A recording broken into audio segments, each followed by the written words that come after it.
Good morning and welcome to Jesus Jiu Jitsu. It is great to have you with us today. We're going to look at ways in which we can find winning strategies to throw down life's problems. We're also going to find out how little someone can learn about Jiu Jitsu in 1 month. I got a chance to train over the last maybe 2 months, a couple times together with Marty. We got introduced to him last week. What can we learn about spirituality? What can we learn about life through the lens of Jiu Jitsu? And when I was visiting with Marty recently, I got a chance to learn a little bit about what they called submission holds. Let's watch.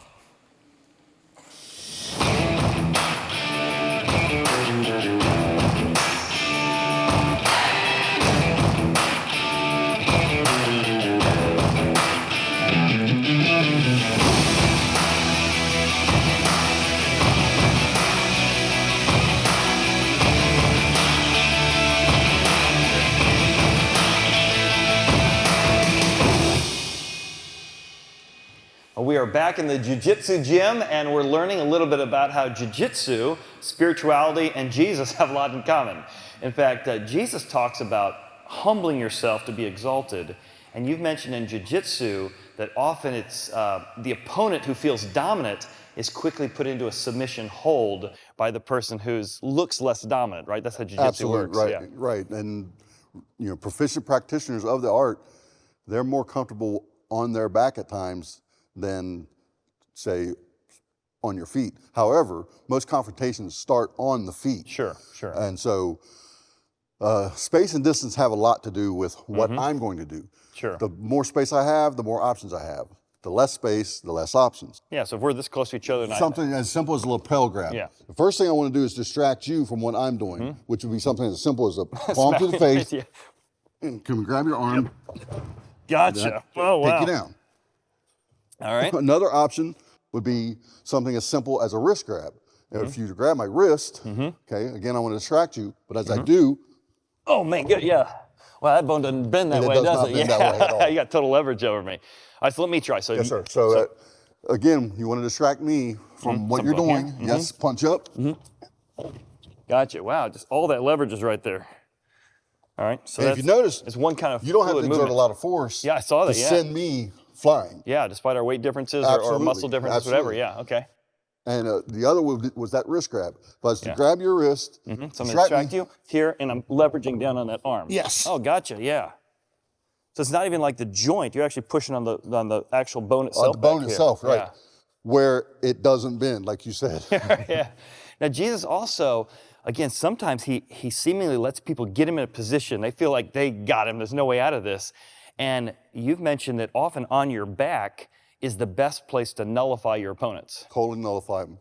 I was showing what's an example Okay. of that. Oh, I'm gonna do what I call a leg takedown. I'm gonna come in, grab your legs, take you down. And as soon as I do, you lock your legs. You control my arms and head.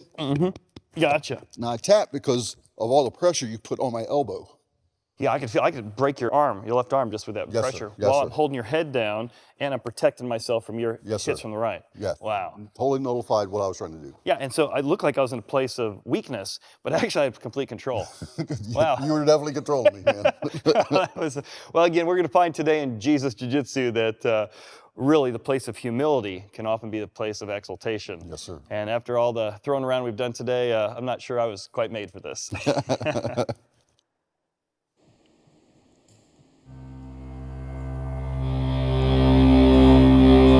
Take a breath, I'm not gonna lose.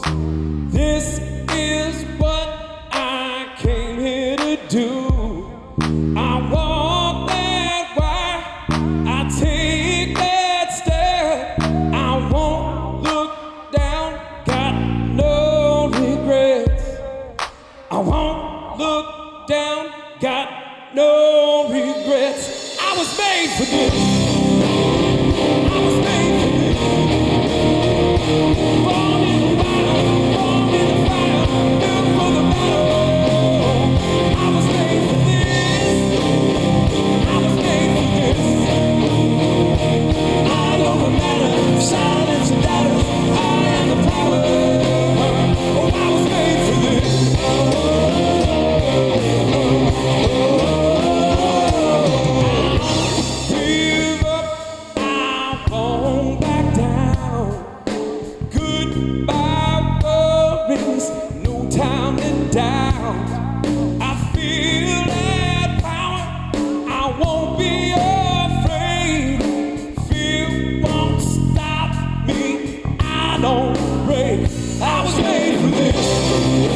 Well, awesome. Well, let's talk about, are we really made to sometimes do life while our back is on the mat? Maybe this name doesn't mean anything to you, but Josh Waitzkin. You may recognize him. He was a chess prodigy. He was known for the movie based on his life, The Search for Bobby Fischer. He was a grand master at chess, and after championing chess, he went on to champion jiu-jitsu. And in doing so, he became a national champion in fights all across the United States. And he began to look at the different disciplines and techniques that one could use to apply to any area of life, whether it's chess and the strategy of that, or the strategy of fighting in jiu-jitsu and the physical aspects. And as I was reading about him and learning about him, he's got a great quote that I think applies to any area of our life. He says, one thing I've learned about as a competitor is that there is a distinction, a clear distinction, between what it takes to be decent. I'm barely decent at this.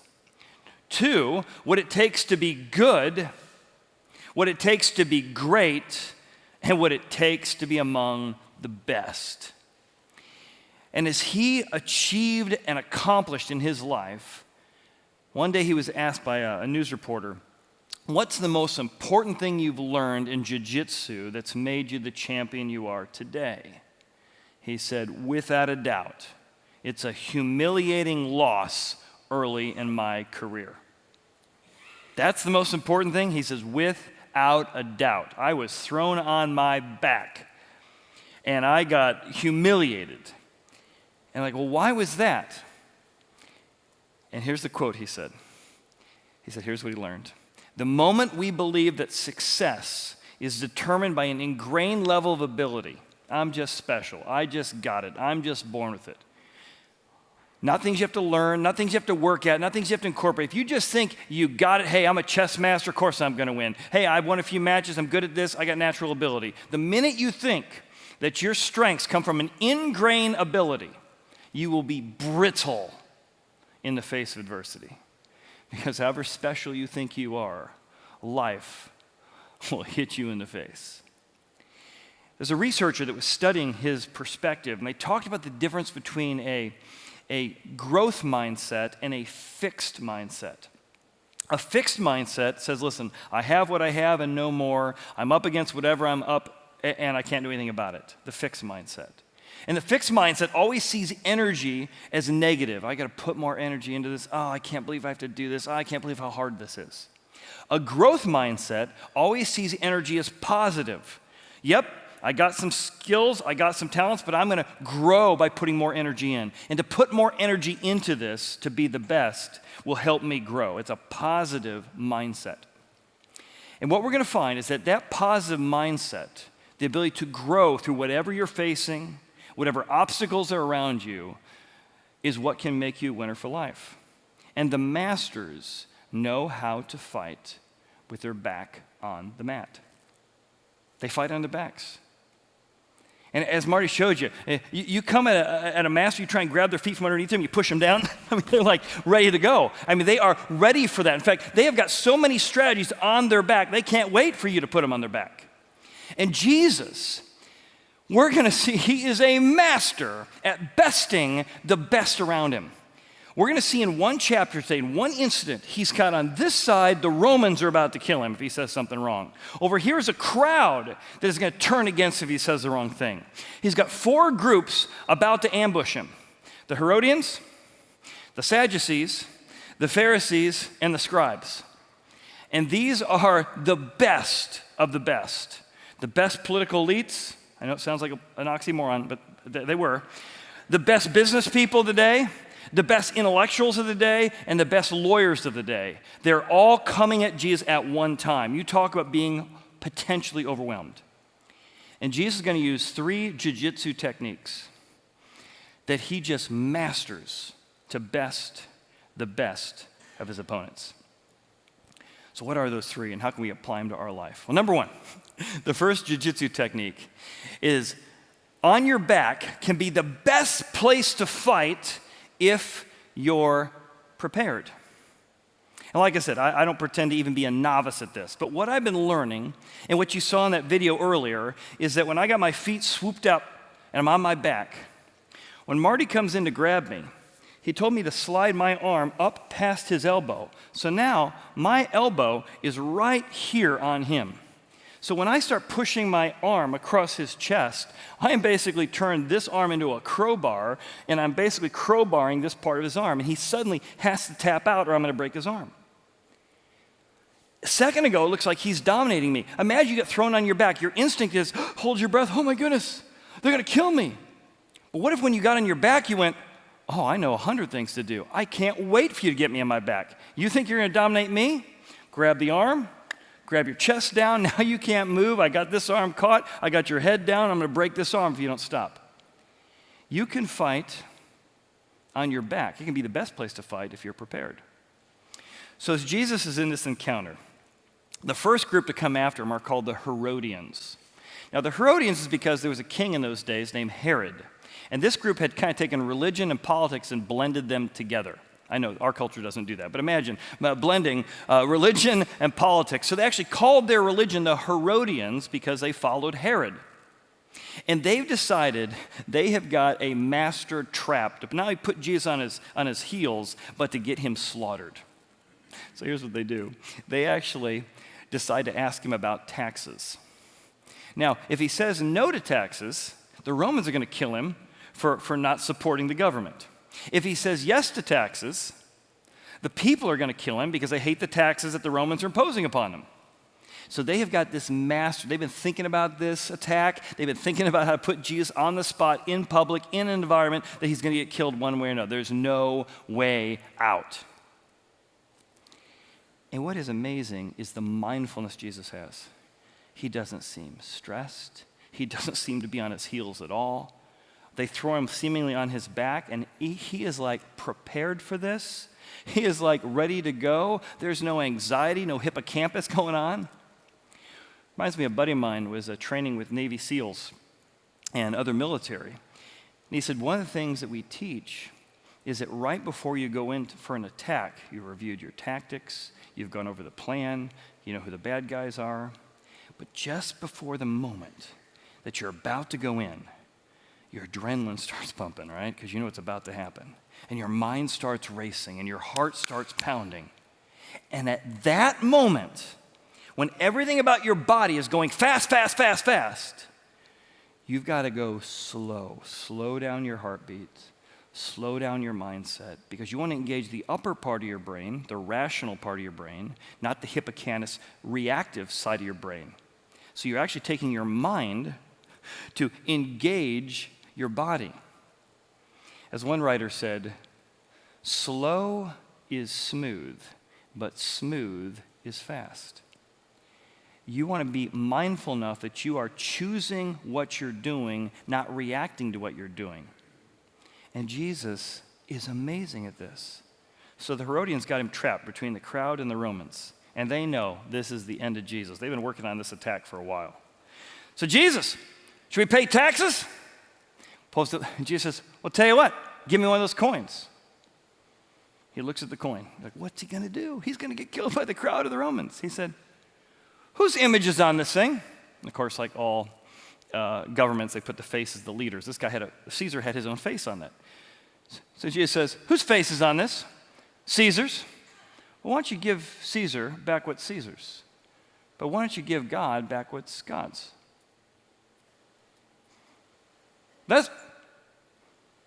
I'm not sure you answered the question. I guess you answered the question. Jesus says, God put his impression upon you, whether you're Roman, Greek, or Jewish. Your Creator put his impression on you, and he wants you to live your life by giving back to him what is his, your own life. And what's amazing here is the Herodians are like, this is going to kill him. Oh, man. Not only does Jesus not take the attack, it's like they throw a roundhouse at him, but instead of Jesus backing off from the roundhouse, he just kind of steps in, grabs the roundhouse, and they're standing there like a flamingo with one foot, and then he does a leg sweep. So it's what in jiu-jitsu they call the difference between evading, when you push somebody away, and invade, you invade their space. Jesus steps into the question, And he turns it around, stops the strike, flips it around, and says there's a greater issue here. Rendering unto God what is God's. So you can fight from your back if you're prepared. And Jesus humiliates people who exalted themselves. They thought they were so smart. They thought they were so prepared. They thought there was no way out of this. And those who exalted themselves get humiliated. Second jiu-jitsu technique. The second technique we see Jesus use is just unbelievable, is that you need to know your opponent's moves better than they do. Intellectually, know their arguments, know their strengths, know their weaknesses. If you're in sales, you know your benefits and your downside. You know your competitors' upside and downside. You know your opponent's moves better than they do. And you are prepared with a battery of countermeasurements. If they do this, I'll do that. If they do this, I'll do that. If they do this, I do that. So you're never on your heels. You've prepared for all the potential challenges. It's interesting, a couple years ago, I got a chance to interview one of the top MMA fighters in the country right here at Horizon. His name is Boss Rutten. So Boss was here, and he began to describe how he became the MMA champion. And so I took him out to lunch and got a chance to chat with him a little bit more. And he said one of the things that made him one of the best is he just was willing to work and work and work to study all of the potential moves of all of his opponents. He said he used to put 3x5 cards up all over the house. And literally, he would just walk up to that place in the house, and he'd stop for a second. He'd memorize all the different moves that had to be done in what order in order to get that move done. And if this happens, I do this. And just 3x5 cards everywhere as he was constantly practicing move, counter move, move, counter move. And sometimes he was inventing stuff. He told me his wife is a saint because he'd say, honey, come here. If I do this and this and this and this, what hurts? It hurts right here, it hurts right here. What if I do this? It hurts right here. He was studying potential moves and counterpoints so that he would understand the moves of his opponents better than they did. And he then had a battery of countermeasures. Now I want you to notice here, Jesus, he knows the moves of his opponents better than they do. So after humiliating the Herodians, the next group that comes after him are the Sadducees. Now the Sadducees are some of the best business people in the country. They are 1%ers. But one of the reasons they become 1%ers is that they have actually kind of got in bed with the government and set up a monopoly. So like you have to have sheep for sacrifice, you have to have sheep for wool, and so they've made a monopoly that the only sheep that are qualified as kosher are Sadducees' sheep. So they kind of manipulate the whole system. And they are the elites of the day, they are the intellectuals of the day, they are the business people of the day, and they would call themselves religious, but in a very liberal way. We believe in Torah, but we don't take it seriously. We don't believe in things like resurrection. We don't believe the miracles really happened. In fact, we're kind of no better than people like that. So they had this phrase they loved to use. They would say, we are from the God of Abraham, Isaac, and Jacob. We believe in the Bible, but we don't take it too seriously. We don't take it literally. Let's not get carried away. But kind of a phrase they would use all the time is, we are of the God of Abraham, Isaac, and Jacob. So they come to Jesus, who does believe in resurrection, and they have been mocking his views for years. They have been mocking people like his views for years, and they have laughed about it, and they have mocked it, and now it's a chance to face somebody face to face who's got a stupid view that there's a resurrection after you die. So they have created this hypothetical to trap Jesus. So they show up. And again, they know this is an insurmountable an attack because they've laughed about it with all their intellectual friends. They say, hey, teacher, Moses told us that if a man dies and his wife is left, and if a brother who's single is still alive, she should marry him. And that was kind of part of the law in those days to protect the family line, that you were to keep the family going because that was how you provide for each other, etc. So that's what Moses had said. So there's a woman whose husband dies, and the next brother is single, so she marries the brother. And that brother dies. Well, sure enough, thank goodness they had a lot of sons, so she marries the third brother. And he dies. So she marries a fourth brother. Now, at this point, what are you thinking? I'm thinking, stop marrying the assassin, right? I mean, like, what are you doing? What is this? Like, poisoning you? This is like a black widow. She beds you and then she eats you. I don't know. So it keeps going. The riddle goes, fourth husband, fifth husband, sixth husband. He ends up, she's killed off 7 husbands, or 7 husbands have died. And so then they turn to him and say, all right, so, question. Therefore, in the resurrection that you believe in, Jesus, whose wife of the 7 will she be? For they all had her. See, ridiculous. The resurrection is ridiculous. And you think Jesus is like, whoa, I never thought of that. Jesus, again, he's never on his heels. Even when he's on his back, he's not on his heels. He turns with such mindfulness. He's like, he's not intimidated by the best arguments. He's not intimidated by the most elite, powerful people in the country. He says, you're mistaken. You know what? You don't know the scriptures. They thought they were experts on the scriptures. You don't know the scriptures. And you don't know the power of God. The Bible doesn't say that there's marriage in heaven. We get raised, but the kind of intimacy you have with God, and the kind of intimacy you have with everybody, it's just even a higher plane than marriage. Which, by the way, is an example of why you might want to consider Christianity. What sounds like a man-made religion? You die, you get 40 virgins. What did the virgins do wrong? Or 2, there's a higher plane, a higher type of love that when you get to heaven, marriage is awesome, sex is awesome, but there's something that even transcends all of that. That doesn't sound like a man-made religion, does it?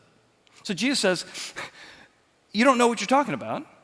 And then he turns, I told you, the main point here is that he knows their arguments better than them. Remember that phrase they used to walk around saying, I am the God of Abraham, Isaac, and Jacob, but I don't take it too seriously. Jesus says, by the way, concerning the resurrection of the dead, have you not read that phrase you say all the time? I am the God of Abraham, your father, the God of Abraham, the God of Isaac, and the God of Jacob. He doesn't say I was the God of Abraham. I was the God of Jacob. You say all the time you are of the God, I am the God of Abraham, Isaac, and Jacob. God is not the God of the dead, but the living. You guys talk about resurrection all the time in the very phrase you talk about yourself. He knows their arguments better than them. He can quote them better than they know themselves. And all of a sudden, this attack they thought was going to pulverize them, they are flipped over and on their back like, what happened? What just happened here? He quoted our verse to make his point. He quoted our motto to make his point. We need to get a new motto. Jesus knows their arguments and moves better than they do and has a battery of countermeasures. I got to see the turnaround expert at Ford, Alan Mulally, get interviewed a couple years ago. I got to see him jiu-jitsu in an incredible way. So he had been the CEO of Boeing, and he got recruited to do a turnaround of Ford. So he comes to Detroit, and they are not happy to see him. He's got no experience in the car industry, and the reporters that surround him just kind of have that typical snub, we know better than you, welcome to Detroit, let me put you in your place kind of attitude. And so Alan steps up, having moved from Boeing, which he loved, to taking this job because he thinks he could make a difference. One of the reporters from Detroit's like, Mr. Mulally, what makes you think you're qualified to run a car company when you've never been in the car business? Think you take a breath or step back in your heels? Alan leans in then and says, well, the average Ford car has 30,000 parts.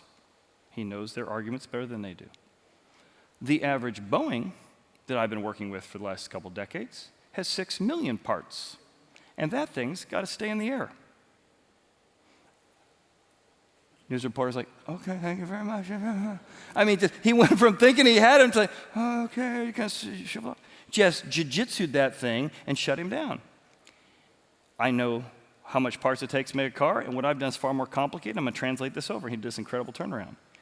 Know the arguments and the attacks of your opponents better than they do and have a battery of countermeasures. Which brings the third jiu-jitsu principle, which is that controlling power is better than increasing power. Often when you think in something, if I just need to get stronger, I need more, I need to be harder. But actually being able to control a little bit of power is better than having a lot of power. So when I was in high school, I was a 110 high hurdler. So back in the time, I could get my leg all the way up to my nose because I was a 110 high hurdler and I was a select soccer player. So I had a buddy of mine who was a brown belt in Taekwondo, and he used to spar with me. And I wasn't particularly great, but I was okay, and we had fun doing it together, and I learned a little. Well, because I'm a soccer player, if I want to put more power on the ball, I'm going to put more power on the ball. More power is more power.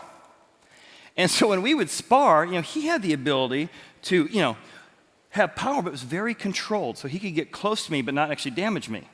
Well, when I'm fighting him, I don't know how to control my power. I just have it. So I'm swinging and kicking, and he's like, man, you got to stop kicking so hard. I'm like, I don't know how. That's how I kick the soccer ball. So he came to visit me in college, and we took all the mattresses out of our beds, everyone on the same floor. We took all our mattresses into the lounge, which is the center room, and we created this giant padded room. And we just all came together and we're sparring together. And as I'm sparring, I'm swinging and kicking. He's like, you got to stop. You got to get control of your power. I'm like, well, I can't. This is how I spar. So he starts using what are called elbow blocks. Oh. So when I come at him with a swing and my instep's coming up, he comes down with his elbow, boom, right into my instep. Oh, I mean, I get these little marks of bruises. And I realize his little bit of controlled power is far more powerful than my swing. Oh. Just a little bit of control. And often we just think more is better, but controlling your mindset. When you're thrown up against the mat, can you control your mindset? Can you not be panicked? Can you expect that this is going to happen? And here's what I do when this happens. So Jesus has now humiliated the Sadducees. They exalted themselves, Jesus humbles them. The Herodians exalted themselves, Jesus humbles them. So now a group of lawyers shows up. Sometimes they're called scribes. They're kind of a mixture of Pharisees and scribes. But a lawyer shows up, and he has lectured all over the country on the law of God.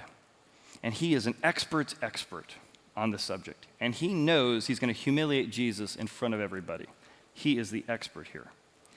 So the Pharisees heard that he had silenced the Sadducees, so they gather together and they get their top lawyer, and they say, ask him this question.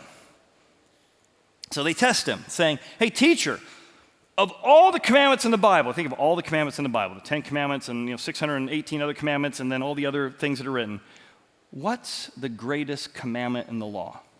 Whatever he says, somebody's going to argue about it because it's going to be, well, why wasn't it this one? And if you think that, then why wasn't this one? And this lawyer has probably lectured for 20 hours on this subject. Well, what we need to realize is you can never know what the greatest is. It could be this, or it could be that, it could be this. So again, he's going to show Jesus to be intellectually inferior because he's not as learned as the lawyers and the Pharisees of the day. Well, Jesus, again, despite going up against an expert lawyer, a scholar's scholar, an intellectual, Jesus is not in 1 second on his heels. I've thought a lot about this. You want to know what the greatest commandment is? Love the Lord your God with all your heart, soul, and mind. It's the Shema out of Deuteronomy 6. And then he reaches over and grabs a verse out of Leviticus and says, oh, and by the way, love your neighbors yourself. Every verse you've ever heard, everything you've ever heard in the Bible comes down to love God, love others. Wasn't a big, long speech. Jesus had the ability to take complex things and make them simple. He doesn't need more and more and more. Jesus doesn't need to impress anybody. He doesn't need to prove anything. He says, hey, that's a great question. I've thought a lot about that. He's not on his heels at all. You love God and you love others. And everybody's like, yeah, I guess it all does come down to loving God and loving others. They're just struck at this. So I was talking to Marty. I said, what strikes you most about Jesus, having become a follower of him 4 or 5 years ago? He said, there's a phrase we use in jiu-jitsu, cold-blooded calm. When you are under opposition, when you are under attack, and you can keep yourself calm enough to engage that rational part, to engage those strategies and those countermeasures, it's just hard to do. Especially when you get blasted and you didn't see it coming. It is hard to recover. Jesus has a cold-blooded calm in the face of adversity. And one example we talked about this week, I was talking to Marty, is the example with Pilate. Now, Pilate is a Roman commander. He has killed tens of thousands, if not hundreds of thousands of people in his career. In fact, we have lots of evidence in the historical record from Josephus and archaeology to just how dangerous this guy was. Jesus has come to Jerusalem to take on death. He's predicted it. He's told people about it. He's prepared for 3 years saying, I'm eventually coming to Jerusalem for the fight of fights. I'm taking on the Grim Reaper himself. He arrives there, standing before this warrior in Pilate, and Pilate's looking at him like, I don't think I'm getting the respect that I really need or deserve. And he turns to Jesus and says, are you not speaking to me? What are you giving me the silent treatment? Do you not know that I have power to crucify you? And if you don't know about crucifixion, the Romans invented crucifixion as the most medieval torture device. The goal is not to kill you, it's to make you suffer as long as possible in the most painful way as possible. It's the worst possible way to die. It was designed for that. He's like, do you know how much power I have over you, Jesus? I have the power to stop you from being crucified. I even have the power to release you. And Jesus looks at this guy, powering up with how important he is, towering over Jesus. Do you realize who I am? And Jesus is like, you know, you could have no power except that my dad gave it to you from above. Now that's cold-blooded calm. More than that, think of it this way. A prize fighter has been training for 9 months for the big fight. He shows up. And the week before, the day before the big fight that he's been preparing for 3 years, 9 months, he shows up, and the manager of the opponent comes up and says, tell you what, you pay me off, you don't have to fight my fighter. Jesus is like, I came here for this. Why would I want you to release me? Why would I want you not to crucify me? I have been preparing for this moment for 3 years, my whole life. I don't want to be released. I don't want to not be crucified. I have come here to take on the ultimate competitor, the ultimate Grim Reaper, the Grim Reaper himself, and I am going to show you that I can defeat the undefeatable. So no, I'm not impressed by your power. I know what I'm about. And Marty said to me, he said, you know, when you decide you're going to fight, it doesn't matter what the other person's doing. You've made a mental decision. I'm going to battle here. I'm going to give out punishment, and I'm going to take punishment. That's what Jesus, here, I'm here to take on the Grim Reaper. And history records that whether it's the Romans, whether it's the forces of evil, whatever you want to call it, they thought they had Jesus pinned at his crucifixion. At the moment you think you got him on his back is when he most has control. I don't know if you know, Mark Zuckerberg has been training in jiu-jitsu. He's kind of going around the internet as he and Mark and Tesla guy are going to be having a big fight. Well, I would not compete with somebody who's been trained in jiu-jitsu. Here's what Zuckerman's jiu-jitsu coach says about him. Mark is extremely hard worker, as everyone knows. A lot of people have a business and they're successful, and rarely do they dip into the physical side, especially with something like jiu-jitsu or MMA. And have the same amount of success. Or some of them don't even last a day or even a month. He excels. He's one of the best students I've ever had. And look at how he's willing to be humbled. That's what makes him good. I'm $80 billion. I don't have to put up with that. That's how much I'm worth. He's willing to be humbled so that he can be exalted. And that's why Jesus brings all this back together. He says, guys, you got to leverage the power of submission holds. You want to be the greatest? You got to be a servant. When you exalt yourself like the Herodians, you get humiliated like I did. You exalt yourself like the Sadducees, you get humiliated. I know your book better than you know your book. You think you're going to outsmart me by lecturing for 20 hours about the greatest commandments? Exalt yourself, you're going to get humiliated. But if you humble yourself, if you learn the power of submission, you'll be exalted. Let me give you an example of that. So jiu-jitsu has a lot of examples of that, and I've given you a few. So take, for example, here's our opponent. So I asked several staff members to be part of this. You know, Ryan, you want to be my partner? No. Drew, you want to be my partner? So I'm going to call this guy Andrew. Andrew didn't want to do it. So Andrew didn't want to do it. Andrew, my opponent, comes at me, right? So he sweeps me off, and he's now got me on my back, all right? So the power of submission holds is when I'm on my back, I'm not holding my breath. I'm not like, what am I going to do here? I'm prepared for this, which is I can fight on my back. So when somebody comes at you, you got a leg hold. You can lock your legs, a squeeze. And now from here, I can move somebody back or forward. I'm actually in control, even though it looks like they're in the down position. I'm in the position of humility, but I'm in control. And the closer they get to me, the more control I have. So for example, as they come at me, there's another type of leg lock where your foot goes up and you put your foot in this foot and then you squeeze down. So now you've got a double lock on them. See that? You do the same thing with your arms. This guy's trying to punch you. So you come at here, and now you're holding him down. You got this arm down, and you're holding their arm. It's another lock or submission hold. And then if they get their hand up here to try and punch you, you go around here, and now I got two arms pushing down on this hold. If the arm gets loose, I can come out here, and I can do another crowbar, and now I got two arms holding them down. These are all unique positions that can be done when you've got your back on the mat. The power of submission holds. The person tries to get looser, I push them back for a second, I bring my leg up, and all of a sudden, I've got them in a leg lock. All of these are different moves that are powerful when you're in the position of having your back on the mat. And Jesus says, do not lose the power of humility. When God tells you, or when life kicks you onto your back and you think, oh my goodness, there's no way out of this, that is the very time at which he can elevate you. He can teach you. There are things that life comes your way that when you learn to leverage the power of submission in your life, submission holds in your life, you find that's where you learn and grow the most. Let me give you an example of somebody who was an incredible example of this for me. It's my friend Justin.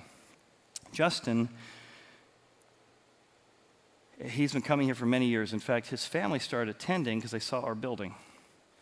And Stacy turned to Justin one day and said, hey, their daughter Varen was in the back and said, hey, could we try church? And Varen says, what's church? I guess we've been at church for longer than we thought. So they came in our doors, and Justin was just a super fun guy, life of the party, not big on spirituality, but boy, just great to be around. They came in our doors, and he left that day, and he said, man, I like that. I didn't feel super guilty, but I learned something. It didn't make me feel stupid, and then it made me want to learn more. So he kept coming for several years. And when he was about 35, he started to kind of get serious about God and Jesus, and seeing this way of Jesus could be something important in his life. And it's that when he was diagnosed with ALS and was given 3 or 4 years to live. It was during that time I got to see a guy with his back on the mat who began to grow an unbelievable faith. By the time I continued to text back and forth with him, he could only communicate with his eyes on his keyboard, and we would text back and forth. And he said, Chad, I can't believe I ignored God for so long. It took me getting my back on the mat to find out what really matters. He goes, I'm not mad at God. I'm like, oh, I'm mad at God for you. He says, I have learned what really matters in this position. I'm like, whoa. Because he's a big hockey fan, he's like, Chad, I'm going to be dying soon. He actually died a month ago. He says, I want you to do a hockey funeral for me. Can you do that? I said, sure. Do them all the time. So we invented a hockey funeral. And it was the most incredible service. This is actually his daughter and her team of hockey players who came up to the open casket with their hockey sticks and got to honor their dad, who showed unbelievable courage and fortitude and wisdom and joy when he had his back on the mat. A bunch of buddies he's played hockey with in his 20s and 30s, they wanted to honor him as well, so I had them stand at each side of the aisle, and they took their hockey sticks, and we made a giant archway for the family to go through. And we talked about over his years, Justin said that he found faith in Jesus, and the faith of Jesus is that Jesus does not only talk about resurrection, he proved resurrection. And his new body came back, and he says, I will do for you what I did for myself, a body that's decaying, a body that's dying, a body that doesn't do what it's supposed to do. I'll give you a brand new body. And Justin put his confidence in Jesus' resurrection. And he says, I know for sure where I'm going when I die. One of the last texts he sent me, he said, Chad, there's a song that has just really touched me. It's by Jellyroll, and it's called The Lord, I Need a Favor. He goes, it's really exactly how I feel. I feel like I ignored God for many years. I didn't prioritize God for many years. And he said, just like the song says, who the hell am I to come to God because I need something now? Why would he listen to me? He said, with this song, I have found that God does still care about me. And even though I don't deserve it and I didn't do the right thing for a long time, I have found a God who loves me and gives me hope and confidence. So I told Justin, I said, we will do that song at church. And we'd scheduled it 3 months ago for today. So I'm going to invite the band to come out, and I want you to hear the words because it goes back to what I said, leveraging the power of submission holds. It's saying, God, listen, I haven't lived the way I should have lived. I haven't done the things I should have done. I've only come to you when I need a favor. But God, if you'll have me, I will humble myself and ask you to exalt me to forgiveness, exalt me to live my life the way I should, exalt me to one day get a brand new body when I come face to face with the Grim Reaper because I saw you rip the head off the Grim Reaper 2,000 years ago, and I'm not going to trust my good deeds to take on the Grim Reaper. I'm going to trust the guy who tortured and put punishment in the face of the Grim Reaper. I'm going to trust him to take death for me. And this expression of humility, man, who the hell am I to think that God would love me? But God says, if you will reach out to him, if you will humble yourself, he will draw near to you.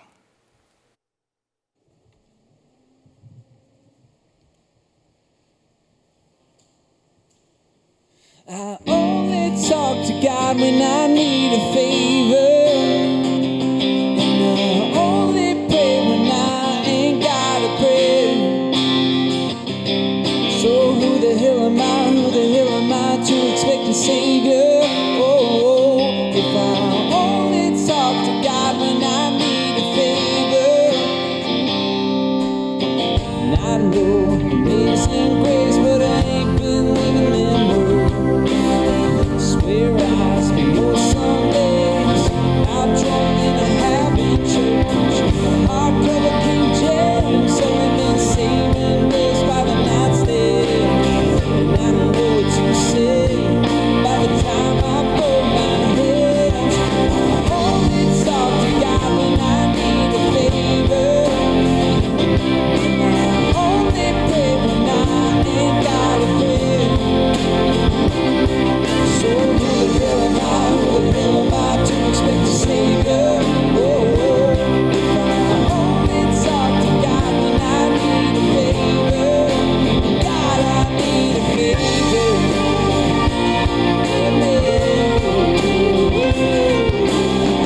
I owe you more than one, and beggars can't be choosers.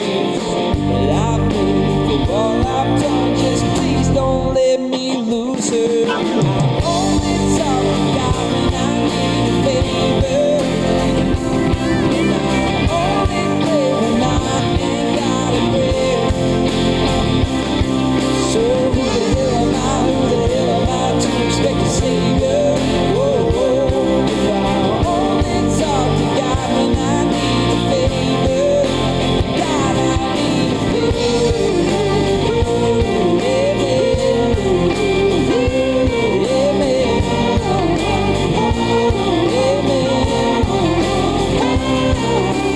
Hanging in there, just barely throwing up prayers like Hail Marys. If you're still there, the Lord spare me. Oh my God, Hail Mary. Hanging in there, just barely throwing up prayers like Hail Marys. If you're still there, the Lord spare me. Oh my God, Hail Mary. I only talk to God when I need a favor, and I only pray when I ain't got a prayer. So tell me who the hell am I to expect a savior? If I only talk to God when I need a favor, but God, I need a favor. Amen. Need a favor.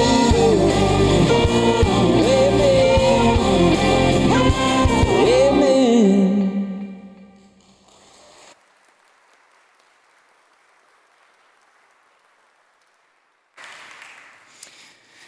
Stacy, Justin's wife, couldn't be here today, but I know she's watching online. So Stacy, thanks for your example, and thanks for sharing Justin with us. It was amazing because big concert. Who was the big concert this weekend or 2 weekends ago? lady, very famous, that I don't listen to. Taylor Swift. All right, Taylor Swift. Yeah, I know I'm getting old. Justin just continued, even during that year he had on his back, he continued to plan out how to influence his daughter for the next decade. And so a couple weeks after his death, he had surprise tickets for that concert, and he made a molding of his hands and her hands, that she would always be in his hands. And he's planned at her high school graduation. He's found ways to take the time he had and influence people around him. That's the power of leveraging submission holds. Just because you're on your back might be the time you get exalted.